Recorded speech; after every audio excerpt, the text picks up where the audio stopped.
अस्सलाम वालेकुम दोस्तों, पाकिस्तान क्रिकेट टीम ने अफगानिस्तान, न्यूजीलैंड और भारत को शिकस्त देकर T20 वर्ल्ड कप 2021 के सेमीफाइनल के लिए क्वालिफाई कर लिया है। पाकिस्तान ने अब तक 3 मैच खेल रखे हैं और तीनों मैचेस में फतह हासिल की। पाकिस्तान ने इंडिया के खिलाफ 10 विकेट से फतह हासिल की, न्यूजीलैंड के खिलाफ 5 विकेट से और उसके बाद अफगानिस्तान के खिलाफ भी पाकिस्तान ने 5 विकेट से फतह हासिल करके सेमीफाइनल के लिए क्वालिफाई कर लिया है। अब भारत और न्यूजीलैंड की टीमें में से एक टीम क्वालिफाई कर सकती है और अफगानिस्तान भी इसी दौड़ में शामिल है।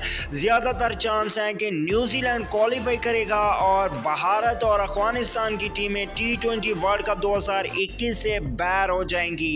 आपके ख्याल में इस बार T20 वर्ल्ड कप 2021 कौन सी टीम जीतने वाली है? नीचे कमेंट सेक्शन में ज़रूर बताएं। अगली वीडियो तक के लिए इजाज़त दीजिए।